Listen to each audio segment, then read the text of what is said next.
Hello everyone, नमस्ते सबैजनालाई। माको किचनमा हजुरहरूलाई फेरि स्वागत छ।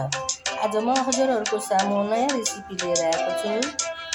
आज म चिकन ग्रेभी बनाउँदैछु। यसको लागि चाहिने सामान हाफ किलो चिकन, गोलभेडा, ठुलो खोर्सानी, प्याज, धनियाँ, हरियो खोर्सानी। अहिले म कटिङ गर्दैछु।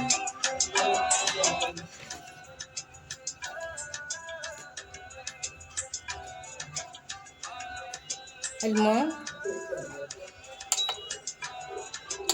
कराही बसालिदिन्छु। अब म यसमा तेल राखिदिन्छु। अब मैले यसमा मेथी छान्ने आधा चम्चा मेथी कालो भइसक्यो। अब आधा चम्चा बेसार राखिदिन्छु। यो मासुलाई राम्रोसँग पखालेर नुन बेसार कागती राखेर आधी घन्टा मोलेर छोपेर राखेको थिएँ। अब म यो मासुलाई राखिदिन्छु। अब मैले 1 चम्चा नुन राखिदिएँ।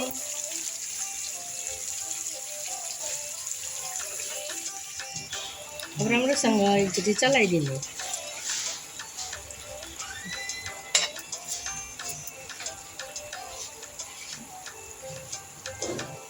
यसमा 1 चम्चा जिराको धुलो राखिदिन्छु।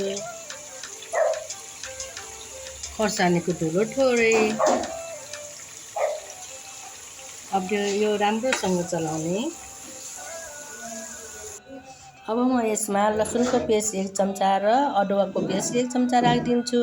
हजुरहरूले आफ्नो स्वाद अनुसार राख्न सक्नुहुन्छ। राम्रोसँग चलाउनु पर्छ, नत्र यो जल्न सक्छ। यहाँ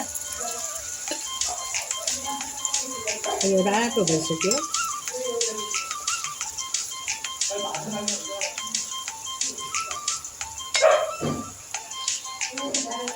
हजुरहरूले स्वाद अनुसार लसुन, अदुवा, खोर्सानीको धुलो राख्न सक्नुहुन्छ।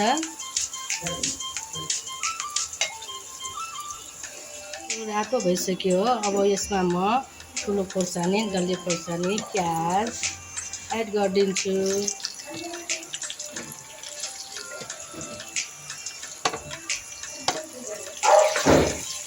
एकछिन राम्रोसँग चलाइदिन्छु।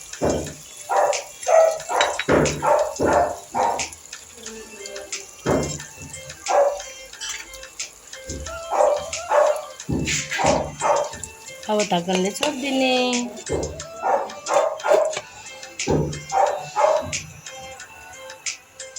अब यो तरकारी राम्रो रातो भइसक्यो। यसमा म गोलभेडा एड गरिदिन्छु।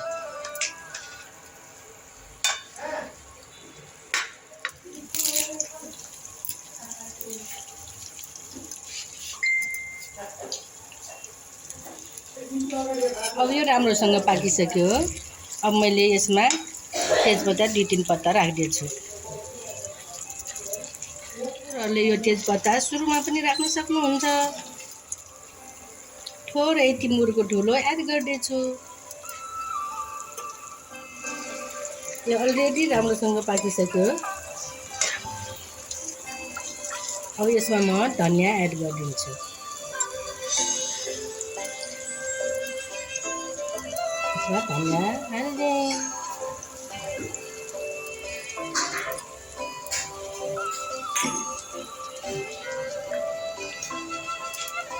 थोरै मिट मसला र गरम मसला राखिदिन्छु।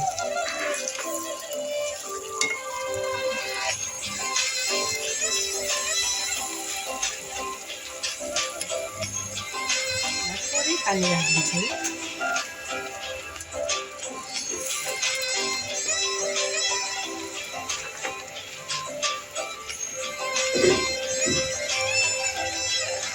यो लगभग पाकिसक्यो।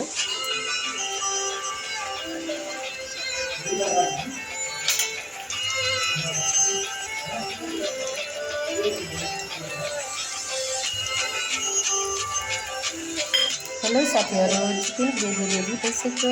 हजुरहरूले पनि घरमा यसरी नै बनाएर खानुहोला। यस्तै नयाँ परिकारको लागि मेरो च्यानललाई लाइक, कमेन्ट एन्ड सब्सक्राइब गर्न नभुल्नुहोला। Thank you for watching.